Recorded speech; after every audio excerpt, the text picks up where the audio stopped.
이 시간에 그 다른 어떤 때보다 우리 성도님들과 함께 예배할 수 있어서 너무 감사하고 너무 행복한 시간인 것 같아요.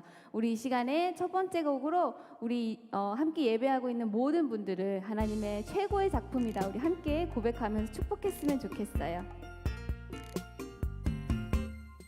흙으로 빚어서 생기를 불어넣어 살아 숨쉬는 사람을 만드셨죠. 나는 걸작품 나는 걸작품 하나님의 최고의 작품 너도 걸작품 하나님의 최고의 작품. 이 시간 예배하는 우리 모두는 하나님의 멋진 작품입니다. 우리 다시 한 번 더 축복하면서 이 찬양 불러봐요. 흙으로 빚어서 생기를 불어넣어 살아 숨쉬는 사람을 만드셨죠. 나는 걸작품 하나님의 최고의 작품이에요. 너도 걸작품 하나님의 최고의 작품. 맞아요. 하나님의 최고의 작품 된 우리 모두가 이 시간 우리 마음을 다해서 하나님을 찬양했으면 좋겠습니다. 우리 이 시간에 우리의 모든 걸음과 모든 것들을 인도하시는 하나님 앞에 최고의 목소리로 우리 이 시간 한번 찬양해 볼게요. 나의 모든 것을 만드신 하나님만 찬양해. 나의 걸음걸음 인도하고 계세요. 인도하시는 하나님만 찬양해. 가장 아름다운 소리로 예쁜 사랑하는 소리로 하나님만 높여요. 최고의 소리로. 다시 한번 더 큰 목소리로 우리 최고의 목소리를 담아 하나님만 찬양했으면 좋겠습니다. 나의 모든 것을 만드신 하나님만 찬양해. 나의 걸음걸음 인도하시는 하나님만 찬양해. 가장 아름다운 소리로 예쁜 사랑하는 소리로 하나님만 높여요. 최고의 소리로. 맞아요. 우리 최고의 소리를 담아서 이 시간 하나님만을 높여서 찬양했어요. 그리고 우리 마지막으로 우리 이 찬양 함께 불러볼 건데요. 우리를 언제나 인도하시고 지키시는 하나님을 이 시간 찬양해 볼게요. 하나님 언제나 우리를 지켜주세요. 지켜주시네. 낮에도 밤에도 한결같은 사랑으로 하나님 언제나 나와 우리와 함께 해주세요. 함께 하시네. 오늘도 내일도 한결같은 사랑으로. 이 찬양 한 번 더 고백해 볼게요. 하나님 언제나 우리를 지켜주세요. 지켜주시네. 낮에도 밤에 한결같은 맞아요. 한결같은 사랑으로 우리를 지켜주세요. 하나님 언제나 우리와 함께 해주십니다. 함께 하시네. 오늘도 내일도 한결같은 사랑으로. 오늘도 내일도 한결같은 사랑으로. 우리를 한결같은 사랑으로 지키시는 하나님의 그 지키심과 하나님의 그 보호하심과 우리와 함께 하심 가운데 형통한 우리의 한 주가 되었으면 좋겠습니다. 아멘. 우리 계속해서 함께 찬양하겠습니다. 오늘 이 시간 우리를 예배 가운데 불러 모아주신 하나님께 감사하며 이 찬양으로 올려드리며 나아가겠습니다.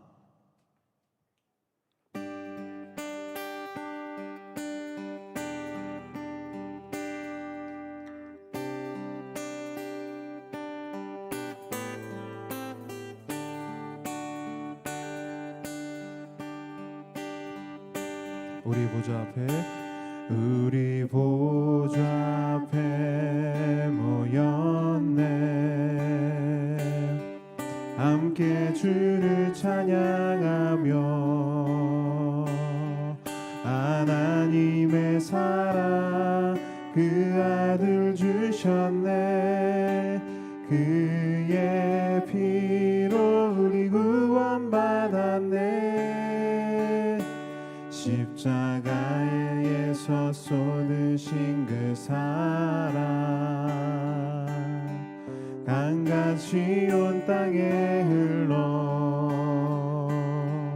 각 나라와 족속 백성 방언에서 구원받고 주 경배드리네 구원하심이 보좌에 앉으신 우리 하나님과 어린 양께 있도다 구원하심이 보좌에 앉으신 우리 하나님과 어린 양께 있도다 우리 보좌 앞에 우리 보좌 앞에 모였네 함께 주를 찬양하며 하나님의 사랑 그 아들 주셨네 그의 피로 우리 구원받았네 십자가에서 쏟으신 그 사랑 강같이 온 땅에 흘러 각 나라와 족속 백성 방언에서 구원받고 주 경배드리네 구원하심이 보좌에 앉으신 우리 하나님과 어린 양께 있도다 구원하심이 보좌에 앉으신 우리 하나님과 어린 양께 있도다 구원하심이 보좌에 앉으신 우리 하나님과 어린 양께 있도다 구원하심이 보좌에 앉으신 우리 하나님과 어린 양께 있도다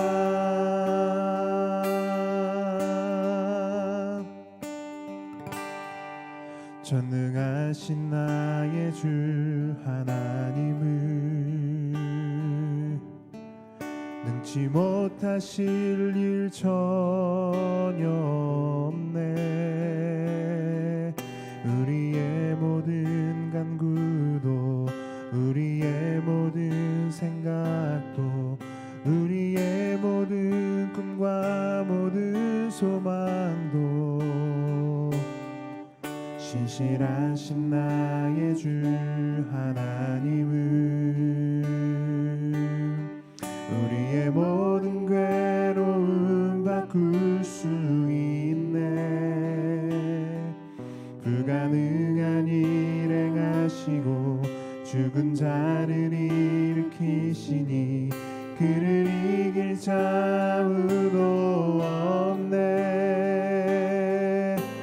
주의 말씀 의지하여 깊은 곳에 금을 던져 오늘 그가 놀라운 일을 이루시는 것 보라 주의 말씀 의지하여 믿음으로 금을 던져 믿는 자에게 능치 못함 없네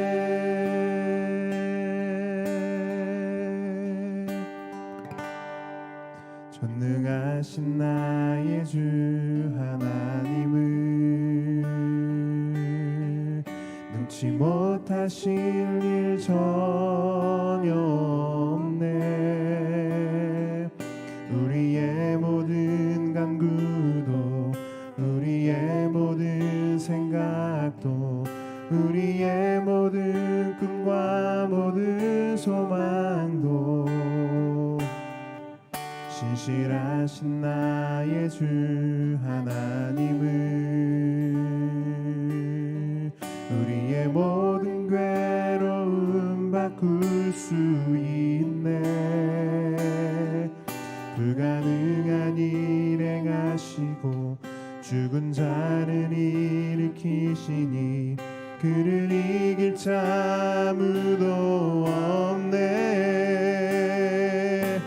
주의 말씀 의지하여 깊은 곳에 금을 던져 오늘 그가 놀라운 일을 이루시는 것 보라. 주의 말씀 의지하여 믿음으로 금을 던져 믿는 자에게 능치 못함 없네. 주의 말씀 의지하여 깊은 곳에 금을 던져 오늘 그가 놀라운 일을 이루시는 것 보라. 주의 말씀 의지하여 믿음으로 금을 던져 믿는 자에게 능치 못함 없네. 믿는 자에게 능치 못함 없네. 믿는 자에게 능치 못함 없네. 아멘. 이 시간 강비훈 집사님께서 기도해 주시겠습니다.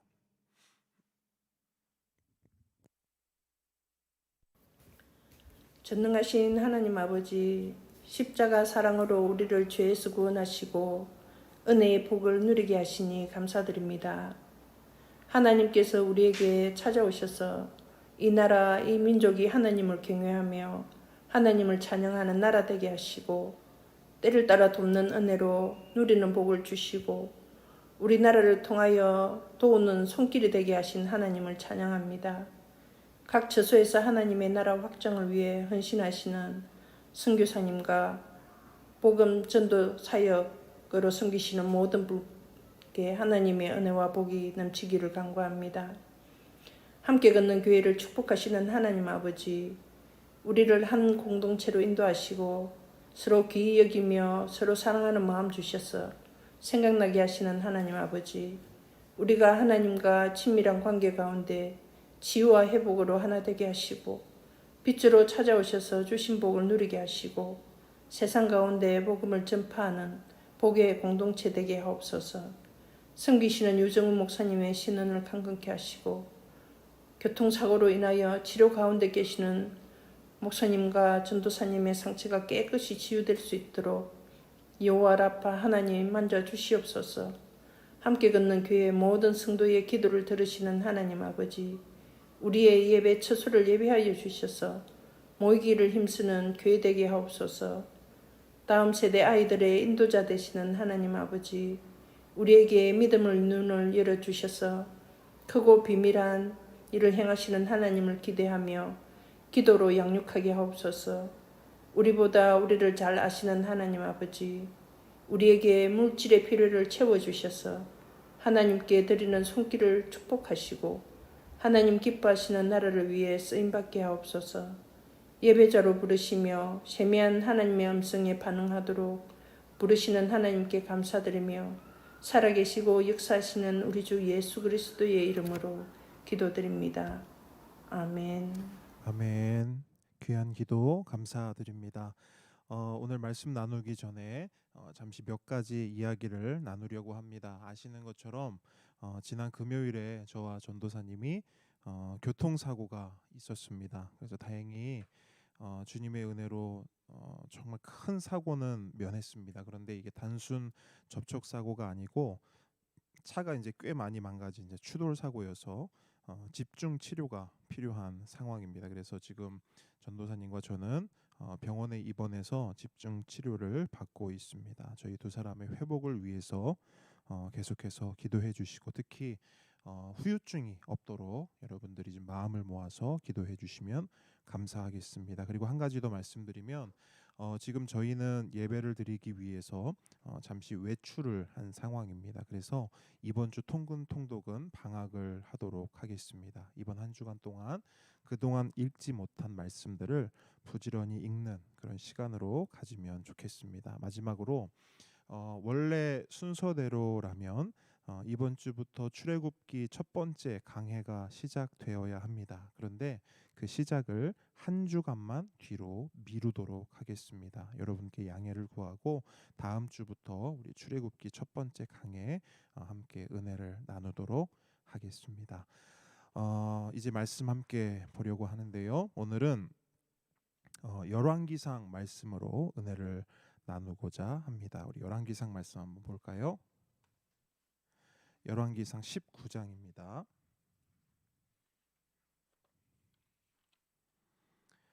열왕기상 19장 1절로 8절 말씀입니다. 구약의 페이지로는 548페이지, 제 책은 그렇게 되어 있네요. 548페이지 열왕기상 19장 말씀입니다.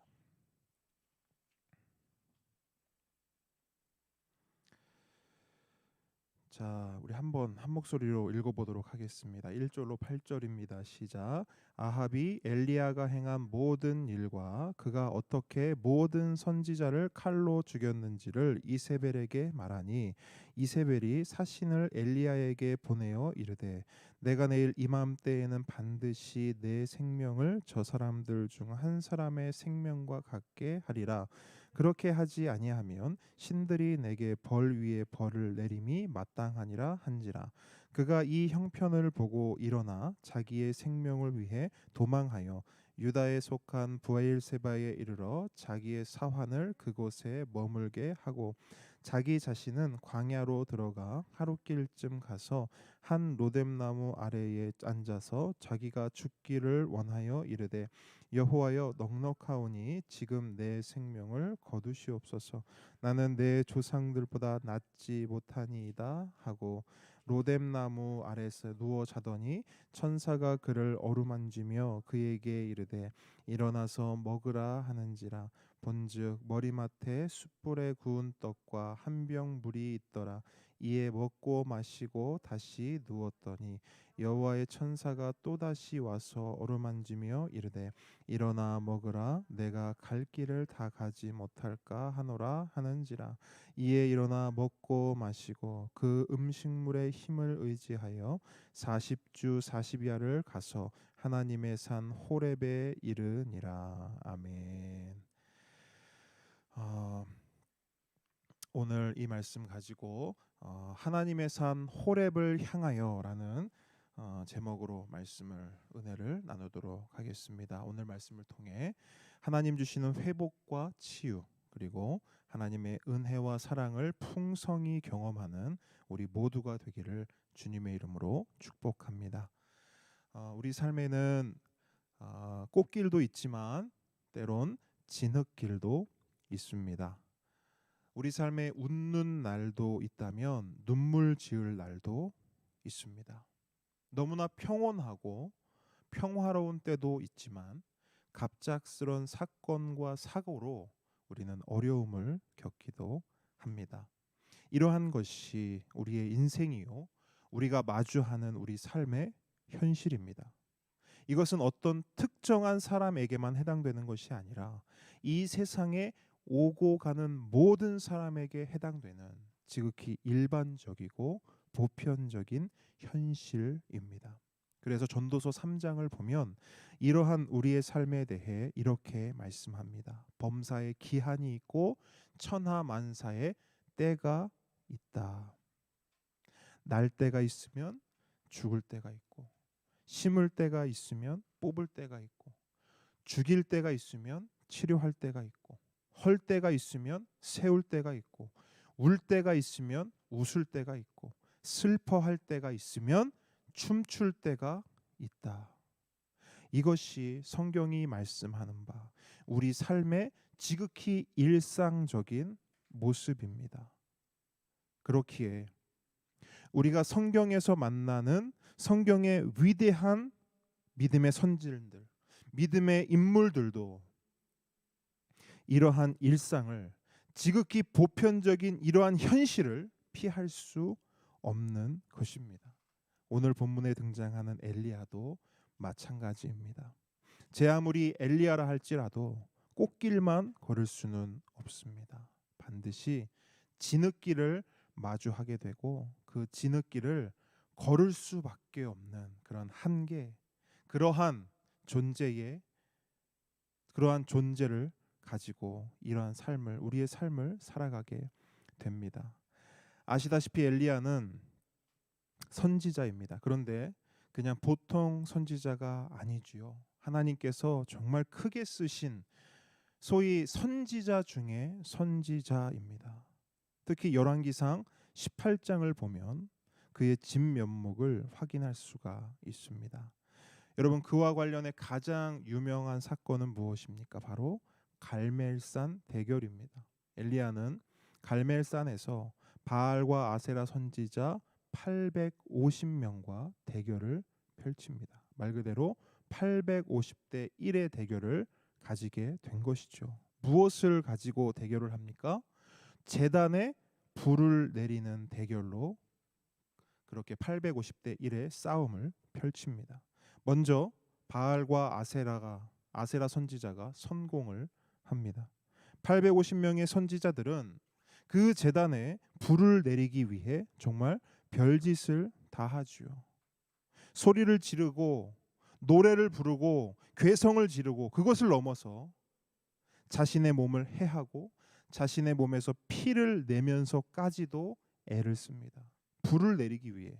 그러나 결국 그들은 불은커녕 불씨 하나 내리지 못합니다. 반면 엘리야는 어떻습니까? 엘리야는 불을 내리기 전에 먼저 다른 이 일을 하게 되죠. 무엇입니까? 제단에 도랑을 만듭니다. 도랑을 깊게 파고 그것에 물을 가득 채웁니다. 하나님의 능력과 역사를 극대화하기 위해 믿음으로 그는 도랑을 파고 그것에 물을 부은 것입니다. 어떻게 됩니까? 성경은 당시 그 상황을 이렇게 표현합니다. 열왕기상 18장 38절 제가 읽어드리겠습니다. 이에 여호와의 불이 내려서 번제물과 나무와 돌과 흙을 태우고 또 도랑의 물을 핥은지라. 아멘. 여호와의 불이 내려와 도랑에 가득한 물을 핥았다고 말씀합니다. 여러분, 여호와의 불이 얼마나 강력하고 센지 모든 물을 단번에 핥은 것처럼 말려버린 것입니다. 결국 이 대결의 승리, 850대 1, 이 대결의 승리는 엘리야의 승리로 끝나게 됩니다. 대결에서 승리한 엘리야는 바울과 아세라 선지자 850명을 한 명도 남김없이 처단합니다. 그런 뒤에 또 어떤 일이 있습니까?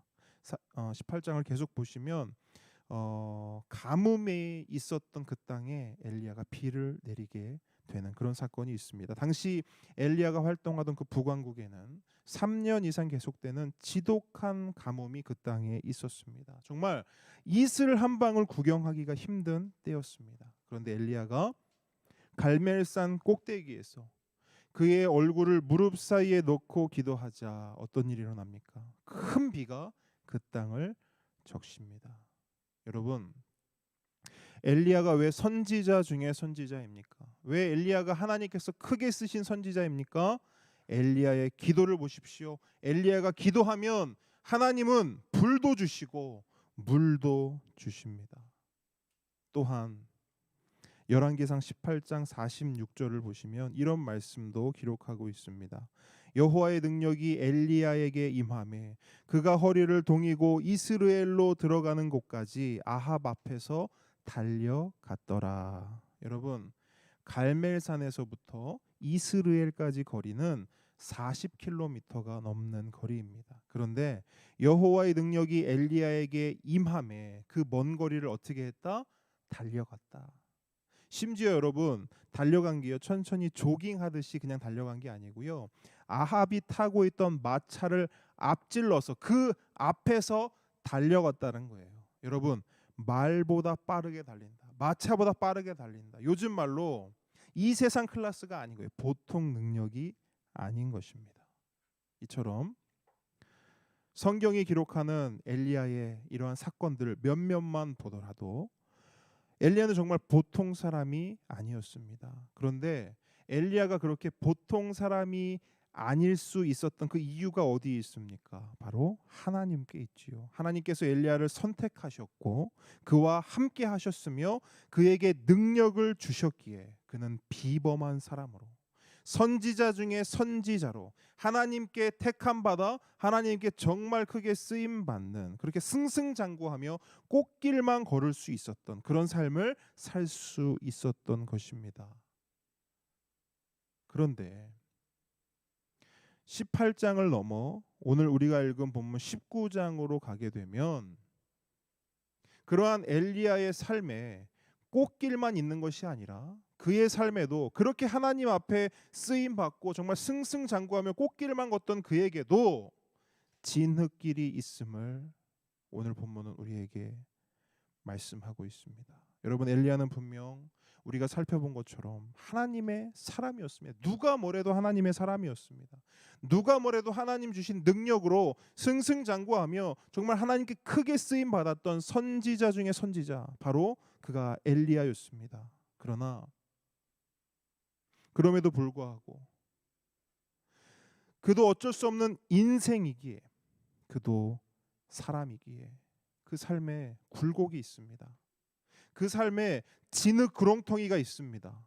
그래서 꽃길을 걷다가도 그 진흙에 빠져 그 진흙 구렁텅이에서 허우적거릴 수 있다는 것입니다. 본문 1절로 2절 다시 한번 읽어보도록 하겠습니다. 1절로 2절입니다. 시작.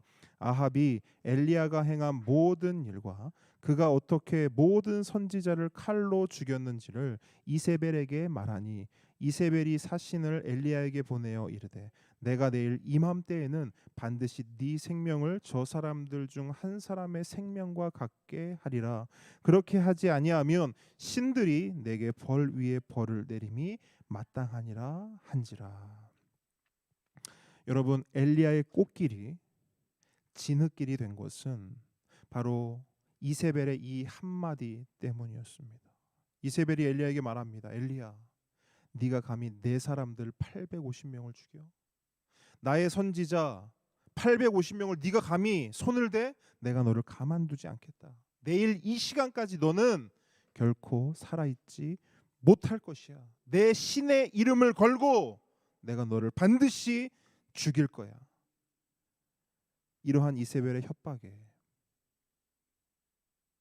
심지어 이세벨이 직접 말한 것도 아니고 이세벨이 보낸 사신이 전한 그 말에 이유는 모르겠지만 그 용맹하던 그 승승장구하던 엘리야의 멘탈이요 와르르 무너져 버립니다.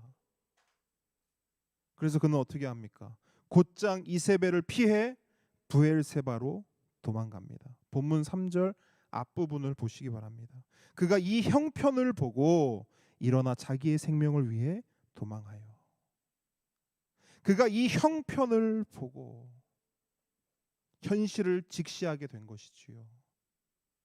현실을 본 것입니다. 형편을 본 것이에요. 그래서 그는 자기의 생명을 위해 도망칩니다.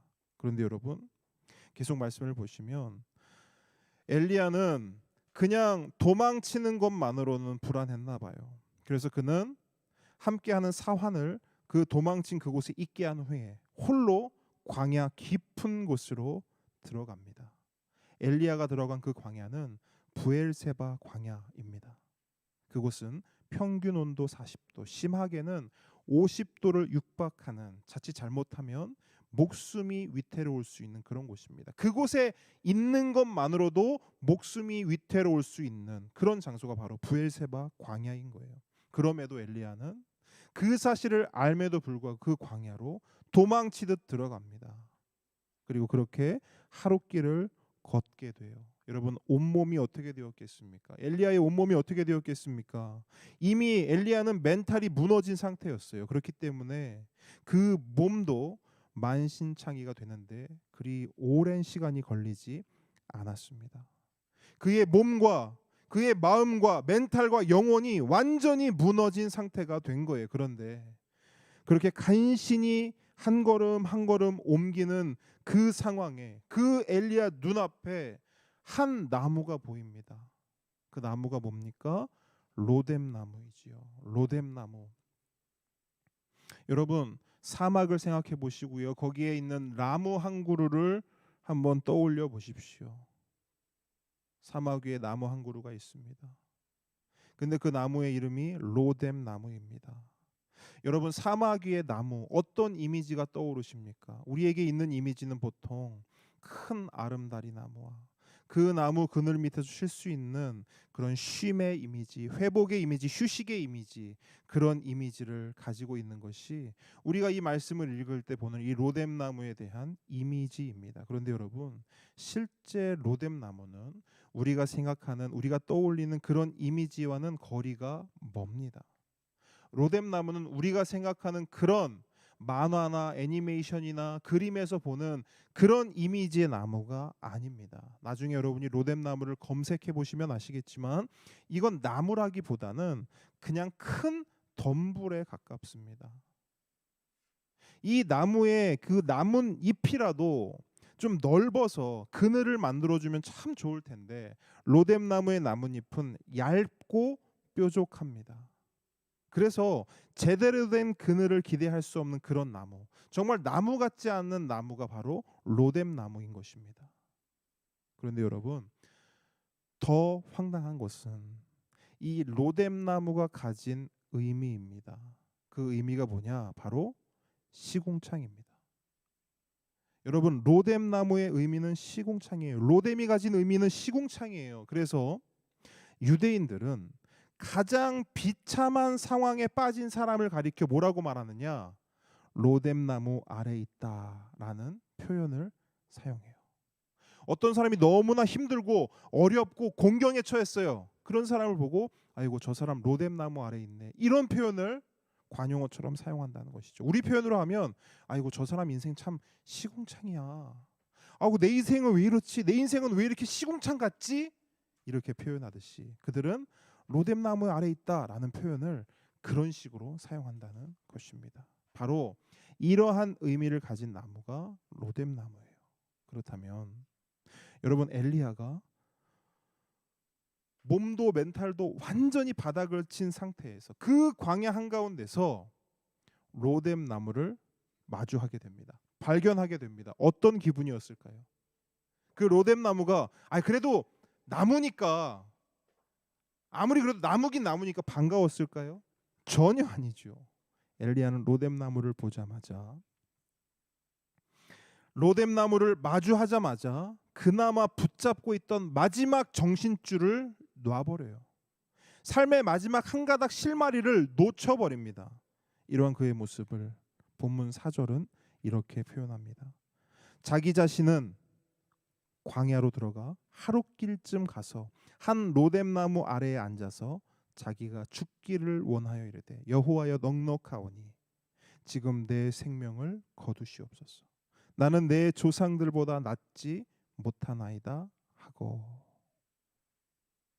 여러분, 그는 정말 자포자기한 심정으로 로뎀 나무 아래 앉았습니다. 제대로 된 그늘 하나 없는 그 로뎀 나무 아래 앉았어요. 나무 아래 있지만 태양 하나, 열기 하나 가려줄 수 없는 그 로뎀 나무 아래 앉았어요. 다른 말로 시궁창 아래로 들어간 거예요. 스스로 들어간 거예요. 모든 것을 포기하고 그 진흙길에 철퍼덕 주저앉아 버린 것입니다. 그리고 그는 이렇게 고백합니다. 여호와여 넉넉하오니 지금 내 생명을 거두시옵소서. 죽고 싶다는 것이죠. 죽여달라는 겁니다. 하나님 넉넉합니다. 충분합니다. 하나님 알겠습니다. 이 정도면 하나님의 뜻이 무엇인지 충분히 알겠습니다. 그냥 죽여주십시오. 그리고 실제로 그는 이 고백을 하고 정말 그대로 잠들어 버립니다. 여러분, 말이 좋아 잠든 것이지 그냥 기절한 것이죠. 자포자기한 심정으로 될 대로 되라. 뭐 죽기밖에 더 해야겠냐. 그냥 기절해 버린 것이죠. 그런데 여러분 생각해 보세요. 50도가 넘는 그 사막 한가운데서 그늘 하나 없는 그 로뎀 나무 밑에서 잠을 잔다. 그 결과는 하나죠. 죽음입니다. 그러니까 오늘 이 본문을 보면서 엘리야가 왜 브엘세바 광야로 들어갔는가? 왜 그는 로뎀 나무 아래로 기어 들어갔는가? 결론은 딱 하나예요. 그는 죽기로 작정한 거예요. 눈 뜨고 싶지 않은 거예요. 그냥 이대로 잠들어서 눈 딱 뜨면 천국이었으면 좋겠다. 이런 심정이었던 거예요.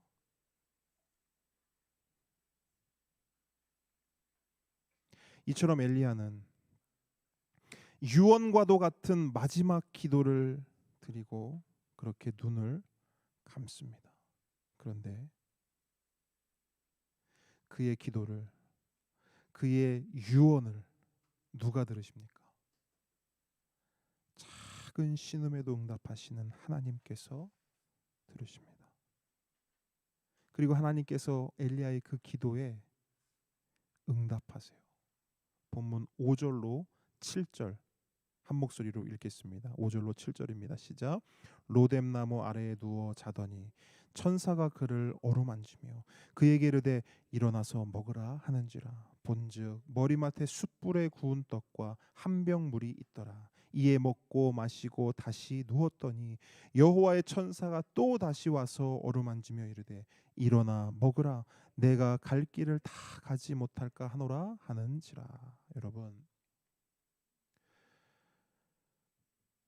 죽고 싶습니다. 죽여주십시오라는 엘리야의 기도에 대해 하나님은 뭐라고 응답하고 있습니까? 한마디로 말하면 안 된다입니다.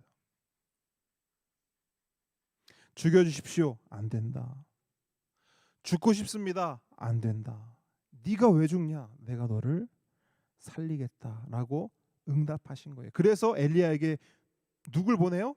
천사를 보내신 거예요. 그런데 여러분, 이와 비슷한 상황이 성경 다른 곳에도 나옵니다. 혹시 아시겠습니까? 어딘지? 신약으로 넘어갑니다. 누가복음 22장 42절에 보면 이런 말씀이 있어요. 제가 읽어드리겠습니다. 이르시되 아버지여, 만일 아버지의 뜻이거든 이 잔을 내게서 옮기시옵소서. 그러나 내 원대로 마시옵고 아버지의 원대로 되기를 원하나이다 하시니 천사가 하늘로부터 예수께 나타나 힘을 더하더라. 아멘. 여러분, 예수님께서 십자가 죽음을 앞두고 하나님께 어떤 기도를 드려요? 잔을 옮겨주십시오. 기도합니다. 그런데 하나님의 응답은 무엇입니까? 이때 하나님은 특별한 대답 대신, 분명한 대답 대신 그냥 천사를 보내시죠. 그리고 그 천사를 통해 예수님께 힘을 더해 주십니다. 하나님의 이러한 행동에, 이러한 행위에 어떤 의미가 들어 있습니까? 잔을 옮길 수 없으니 힘을 내서 십자가를 감당하라. 이것이 하나님의 응답이었어요. 그래서 하나님은 예수님께 천사를 보내신 겁니다. 그런데 여러분, 오늘 본문으로 돌아와서 우리가 읽은 이 말씀을 보시면 하나님께서는 엘리야에게도 동일한 방식으로 응답하고 계세요. 그래서 죽고 싶다는 엘리야에게 천사를 보내어 힘을 주십니다. 다시 5절로 7절 보시기 바랍니다. 하나님은 먼저 어떻게 힘을 주십니까? 엘리야가 충분한 수면을 취할 수 있도록 도와주십니다. 여러분, 지금 엘리야가 잠을 잘 수 있는 상황입니까? 그렇지 않죠. 부에세바 광야 한복판입니다. 기껏 나무라고 해서 들어갔는데 로뎀 나무 밑입니다. 시궁창입니다. 여러분, 사막 한가운데서 제대로 된 그늘도 없는 곳에서 잠을 잘 수 있을까요? 없지요. 그런데 하나님은 그런 상황에서도 충분한 수면을 취할 수 있도록 엘리야에게 은혜를 베푸십니다. 엘리야를 도우세요. 마치 끙끙 앓다가 잠든 자녀를 어머니가 정성을 다해 보살피듯이 밤새도록 수건을 짜서 그 몸을 닦으면서 열을 내려주는 그 어머니처럼 하나님께서는 천사를 보내어 그 엘리야를 품어주시고 어루만져 주신 겁니다.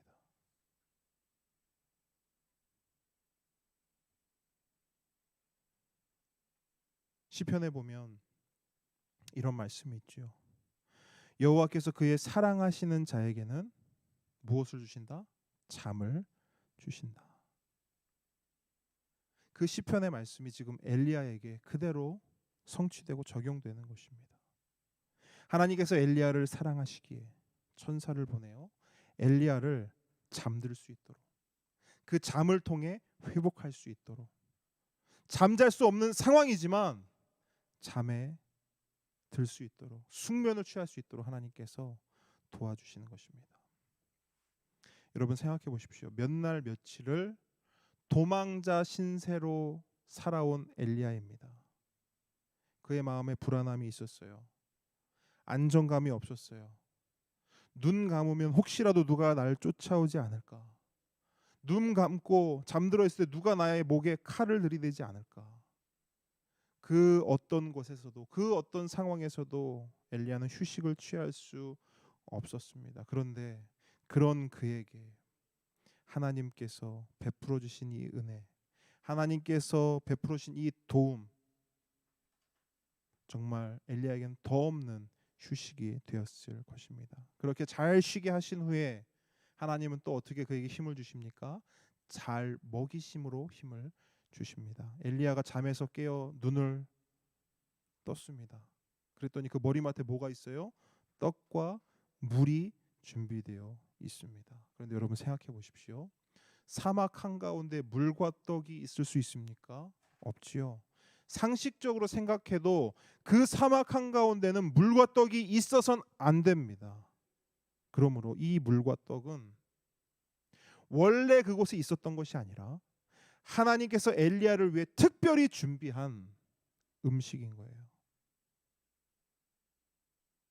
마치 광야에서 이스라엘을 먹이시기 위해 하나님께서 특별한 은혜를 부어주신 것처럼, 만나와 메추라기로 그 이스라엘 백성을, 자기 백성을 먹이신 것처럼 하나님은 엘리야만을 위해 물과 떡을 준비하신 것입니다.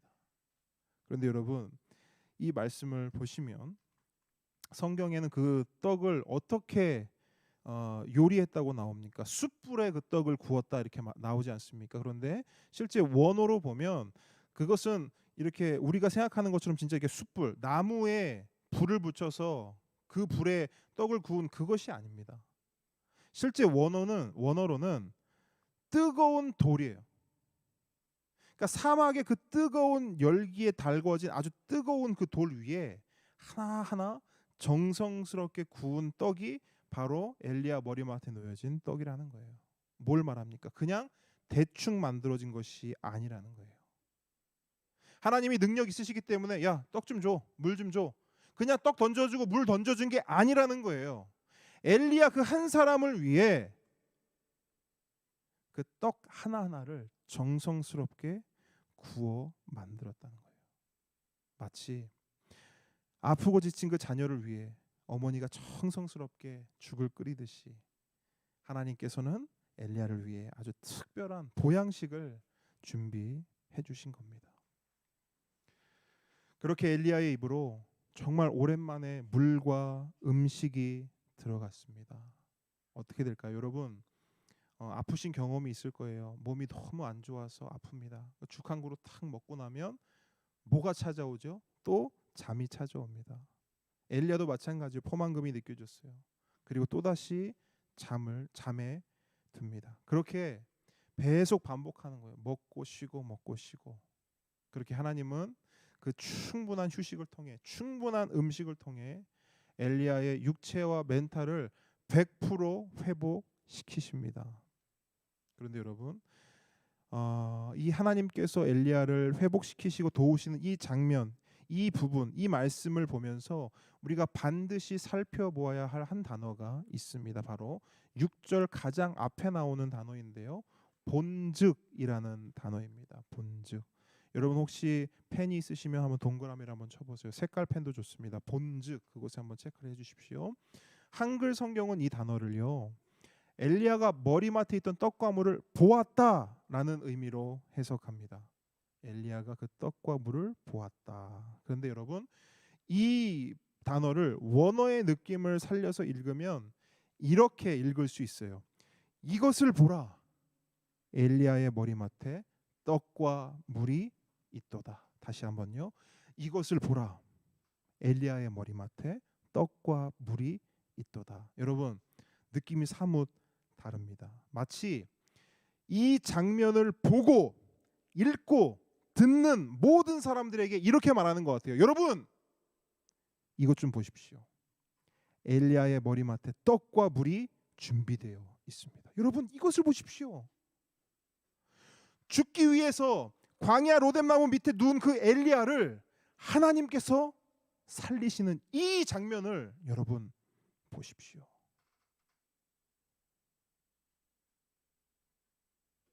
본즉의 의미는 이러한 하나님의 깊으신 뜻도 내포하고 있는 것입니다. 그렇다면 하나님은 우리에게 왜 이것을 보라고 말씀하실까요?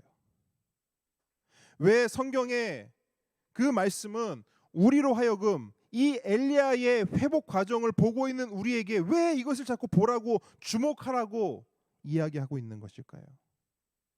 그것은 하나님의 회복과 위로와 구원은 엘리야만 누릴 수 있는 특권이 아니라 오늘날 이 말씀을 보고 이 말씀을 읽고 이 말씀을 믿는 우리에게도 동일하게 주어지는 구원이요, 은혜요, 회복이요, 위로요, 하나님의 어루만짐이시라는 거예요.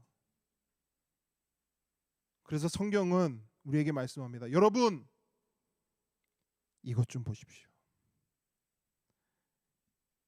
엘리야를 살리신 하나님을 보십시오. 엘리야를 회복시키는 하나님을 보십시오. 엘리야를 위로하고 먹이시고 잠자게 하시는 이 하나님의 은혜를 보십시오. 엘리야를 살리신 하나님께서 여러분도 살리십니다. 엘리야를 위해 떡과 물을 준비하신 하나님께서 여러분을 위해서도 가장 선하고 좋은 것을 이미 준비해 놓으셨습니다. 여러분, 이것을 보십시오. 이 구원을 보십시오. 이 하나님을 바라보십시오. 여러분, 그 약속의 말씀이 고린도후서 1장 3절로 5절에도 기록되어 있어요. 제가 읽어드리겠습니다. 찬송하리로다. 그는 우리 주 예수 그리스도의 하나님이시요 자비의 아버지시요 모든 위로의 하나님이시며 우리의 모든 환난 중에서 우리를 위로하사 우리로 하여금 하나님께 받는 위로로서 모든 환난 중에 있는 자들을 능히 위로하게 하시는 이시로다. 그리스도의 고난이 우리에게 넘친 것 같이 우리가 받는 위로도 그리스도로 말미암아 넘치는도다. 아멘. 여러분, 엘리야를 살리시고 회복하셨던 하나님께서 저와 여러분도 살리시고 회복하시는 줄 믿습니다. 엘리야를 위로하셨던 하나님께서 저와 여러분도 위로하시는 줄 믿습니다. 앞서 말씀드렸듯이 우리 삶에는 꽃길도 있지만 진흙길도 있습니다. 진흙길이 있습니다, 여러분. 이상하게 생각하지 마십시오. 우리의 삶에는 진흙길이 반드시 있습니다. 우리의 삶에 갑작스러운 사건과 사고 일어납니다. 하나님의 대단한 선지자였던 엘리야도 진흙길을 마주하듯이 큰 사건과 사고로 낭망하듯이 하나님의 자녀도 진흙길을 마주하고 큰 사건과 사고로 주저앉을 때가 있습니다. 열심히 신앙생활을 해도 진흙길 마주합니다. 내가 하는 모든 일에 최선을 다해서 하더라도 우리 삶의 문제는 터집니다. 전혀 예상치 못한 곳에서 문제가 터지고 문제가 우리를 잡아 이끌 때가 있다는 거예요. 여러분 정말 그렇더라고요. 제가 이번에 교통사고를 당하면서 다시 한번 깨달은 것은 내가 아무리 조심하고 내가 아무리 안전하게 운전을 하고 내가 아무리 내 갈 길만 안전 운전으로 간다 해도 누군가 와서 들이받으면 그거 막을 수 없다는 거예요. 내가 조심해도 일어나는 교통사고고 내가 안전 운전해도 와서 들이받는 차가 있다라는 것입니다. 그 순간에 여러분 에어백이 터지고 유리 파편이 눈앞에서 흩날리는데요. 그리고 그 순간이 이렇게 진짜 영화처럼 슬로우 비디오로 보여지는데 그 순간 제가 느꼈던 감정이 뭐였냐면 무력감이었어요. 무력감. 아무것도 할 수 없더라고요. 팍 터지는데 제 몸 하나도 어찌할 수 없더라고요. 그 충격에 몸이 붕 떠서 나르니까 그냥 나를 수밖에 없는 거예요. 옆에 탄 아내를 보호하고 싶어도 손이 닿지가 않아요. 보호할 수가 없어요. 아이들 생각도 나고 여러 가지 생각들이 나는데 아무것도 할 수 없다는 그 무력감이 갑자기 확 오는 거예요. 이렇듯 우리 삶에 갑작스레 찾아오는 진흙길, 갑작스레 찾아오는 사건과 사고는 우리로 하여금 그런 무력감을 안겨줍니다. 생각해보니까 코로나도 마찬가지더라고요. 여러분 코로나가 우리에게 주는 가장 큰 폐해는 결국 무력감이더라고요. 코로나로 직장을 잃었습니다. 가게들이 문을 닫습니다. 사람들과의 관계가 소원해집니다. 아시다시피 우리도 함께 모여서 예배하지 못한 상황이 이제 반년을 넘어가고 있어요. 이런 상황 속에 이런 코로나 속에서 우리가 거의 근 2년을 살아가고 있습니다. 그래서 사람들은 코로나 블루를 말해요. 코로나 블루가 뭐죠? 우울감이죠. 코로나 때문에 사람들이 우울을 경험해요. 또 어떤 사람들은 코로나 레드를 표출하기도 해요. 코로나 레드는 뭡니까? 분노입니다. 코로나 때문에 분노해서 요즘 나오는 뉴스들을 보세요. 사람들이 잔뜩 다 화가 나 있죠. 남자는 여자에게, 여자는 남자에게, 시민은 정치인들에게, 또 정치인들은 또 상대편 정치인들에게 온 나라가 분노로 가득 차 있어요. 한 사람만 걸리면 뼈도 못 추리고 완전히 짓밟힙니다. 연예인들 실수 하나 하잖아요. 뼈도 못 추려요. 연예계에 남아있을 수가 없어요. 누구 하나 이 동네에서 잘못했다. 얼굴을 들고 살 수 없는. 그러니까 모든 사람들이 화가 잔뜩 나 있는 거예요. 또 어떤 사람들은 뭘 얘기해요? 코로나 블랙을 호소합니다. 코로나 블랙이 뭐예요? 아까 말씀드렸던 무력감이에요. 좌절감. 아무것도 할 수 없다는 무력감. 이처럼 코로나도 우리가 예상하거나 우리가 원했다거나 우리가 좀 미리 짐작했던 그런 상황이 아니지 않습니까? 불현듯 찾아온 거예요. 어느 날 눈 떠보니 코로나라고 하는 진흙길이 우리 앞에 놓여진 거예요. 코로나라고 하는 사건과 사고가 우리의 삶을 덮은 겁니다. 그러나 여러분, 이러한 상황 가운데 있는 우리에게 하나님의 말씀이 전하는 바 진리는 무엇입니까? 엘리야를 살리시고 엘리야를 일으키시고 엘리야를 회복하셨던 하나님께서 저와 여러분도 살리시고 회복하신다는 거예요. 코로나라고 하는 광야에 우리가 있어도, 코로나라고 하는 로뎀나무 밑에 우리가 나자빠져 있어도 하나님이 우리를 살리신다는 거예요. 엘리야를 위로하셨던 하나님께서 저와 여러분도 찾아오셔서 위로하신다는 거예요. 계속되는 코로나 중에도 하나님께서 우리를 위해 준비하신 그 떡과 물을, 우리만을 위해 준비하신 그 떡과 물을, 우리에게 가장 필요한 것을 채워주시는 하나님의 그 선하심과 하나님의 그 회복하심과 그 위로를 우리에게 풍성히 부어 주신다는 거예요. 여러분, 하나님의 그 선하심과 그 회복하심과 그 위로를 우리 삶 속에서 풍성히 경험하기를 주님으로 축복합니다. 그렇다면 여러분, 한 걸음 더 나아가서요, 하나님께서는 엘리야를 왜 이렇게 살려내시고 회복하실까요?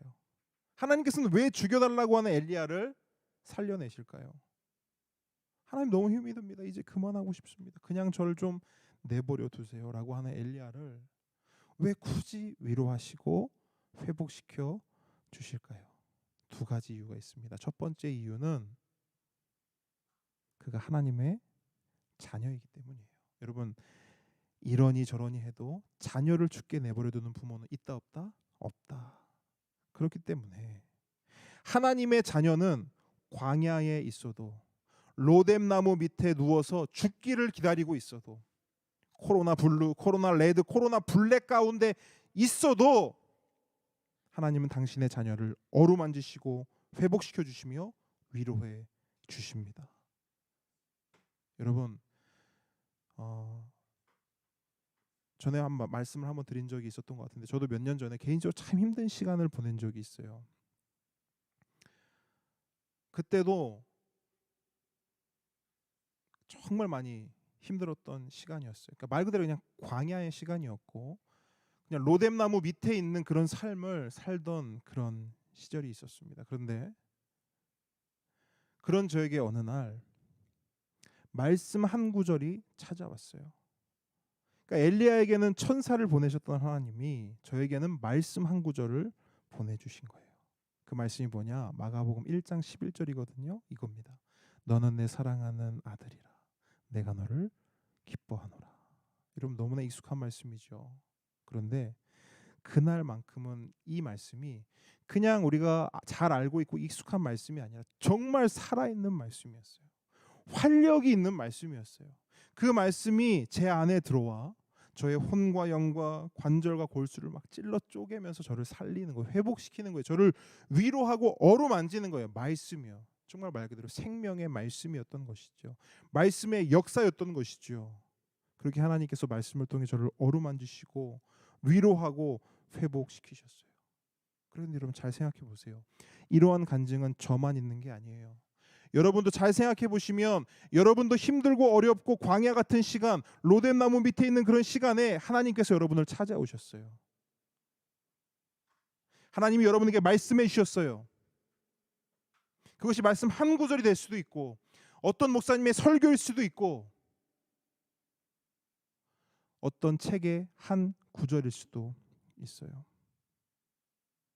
그렇게 하나님이 우리를 살리신다고요. 그리고 그렇게 하나님이 우리를 살리시는 그 간증은 우리의 앞으로의 삶 속에 계속해서 일어날 것입니다. 왜요? 우리는 하나님의 자녀이기 때문에. 여러분, 광야에 계십니까? 로뎀나무 밑에 계십니까? 좌절하지 마십시오. 두려워하지 마십시오. 하나님이 반드시 여러분이 계시는 그곳에 찾아가십니다. 여러분이 어떤 광야에 있든 어떤 로뎀나무 밑에 있든 하나님은 반드시 여러분을 찾아가십니다. 그리고 그곳에서 여러분들을 어루만지시고 위로하시고 회복시켜 주실 것입니다. 왜냐하면 우리는 어제도 오늘도 내일도 하나님의 자녀이기 때문입니다.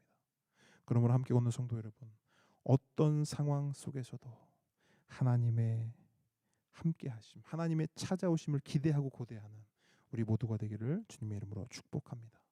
한 걸음 더 나아가서 두 번째 이유를 묵상합니다. 하나님께서는 왜 엘리야를 살리시고 회복시키시는가? 두 번째, 아직 할 일이 남았기 때문이에요. 여러분, 앞서 살펴보았듯이 엘리야는 모든 게 끝이라고 생각했어요. 한 인생으로서, 더 나아가 하나님의 선지자로서도 이제 할 만큼 했고 더 이상 할 일 없다라고 생각했어요. 아니, 더 이상 그 어떤 일도 하고 싶지 않았어요.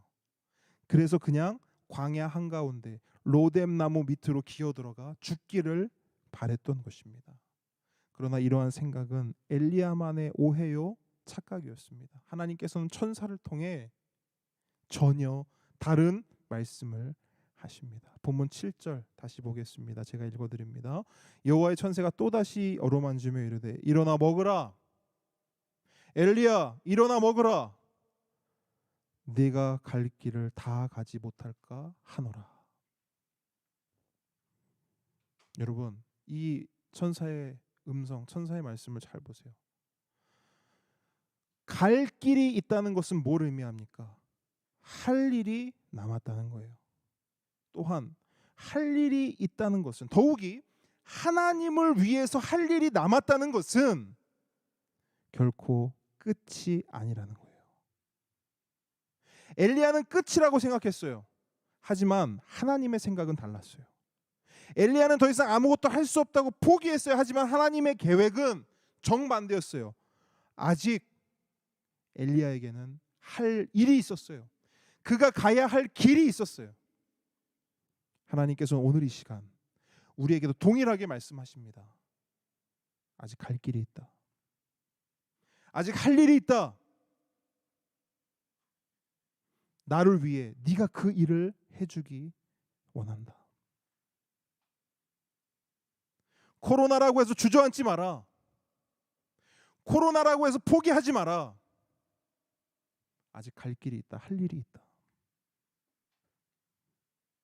물론 하나님이 요청하시는 그 일은 우리들 각자에게 다른 모양, 다른 모습으로 주어질 것입니다. 누군가에겐 5달란트, 누군가에겐 2달란트, 누군가에게는 1달란트가 주어질 것입니다.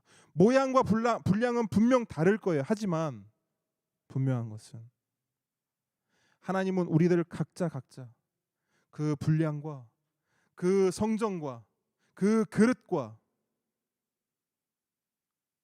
그 특징에 따라 일을 맡기시고 그 일을 우리에게 요청하실 것입니다. 그리고 그 일을 감당할 수 있도록 하나님은 우리를 어루만지시고 위로하시며 회복시켜 주십니다. 여러분, 광야를 지나고 계십니까? 로뎀 나무 아래 그냥 누워서 아무것도 하고 싶지 않은 그런 상황 가운데 있습니까? 벼랑 끝이라고 생각되십니까? 코로나 블루와 레드와 블랙으로 아무것도 손에 일이 잡히지 않으십니까?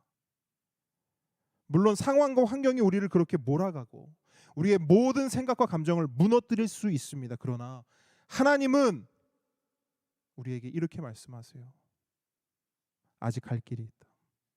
아직 할 일이 있다.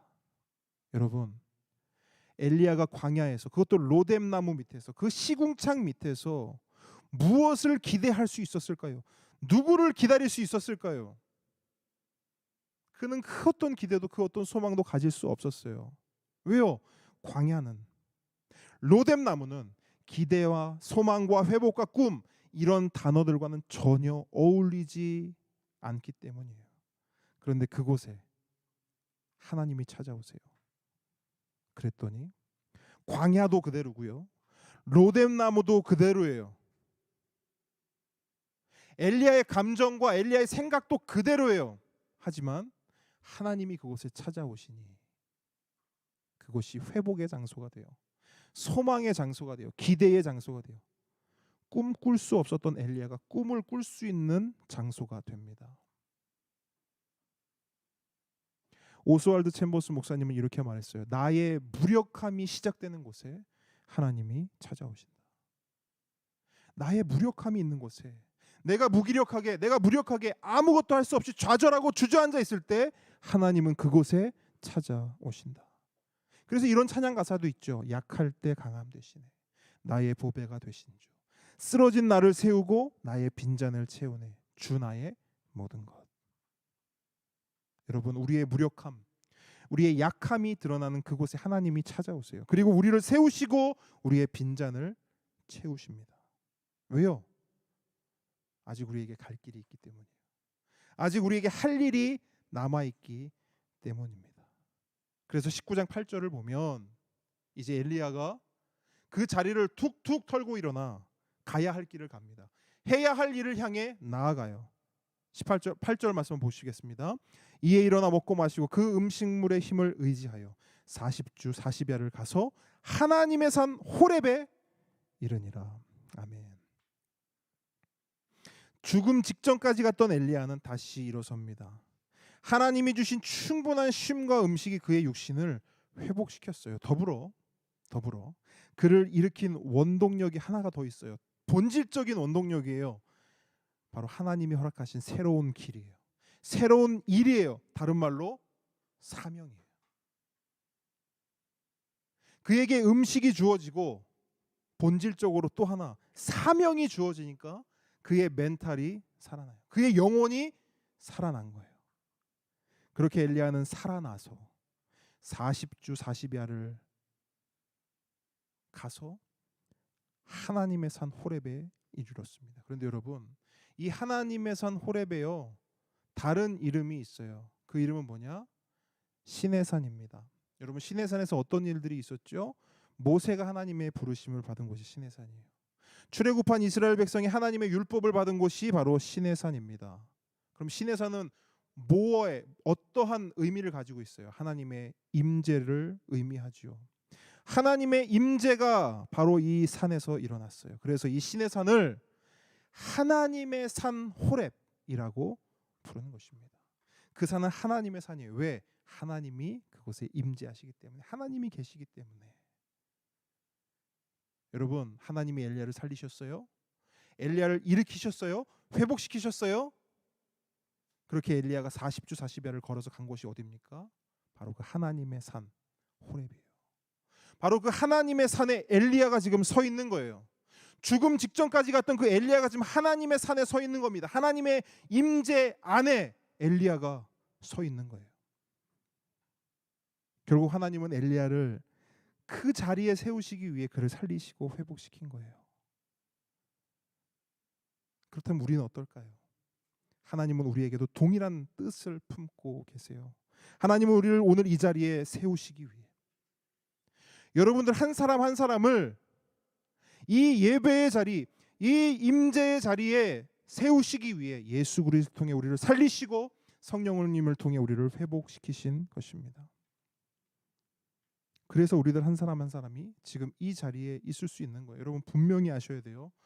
우리가 지금 이 자리에 있는 것, 여러분 각 가정에서 영상을 통해서지만 이 예배를 드리고 이 말씀을 듣고 함께 찬양하고 함께 기도할 수 있는 것, 우리가 하고 싶다고 해서 할 수 있는 것이 아니에요. 하나님께서 우리를 불러 주셨기 때문에, 우리를 불러 모아 주셨기 때문에 할 수 있는 것인 줄 믿습니다.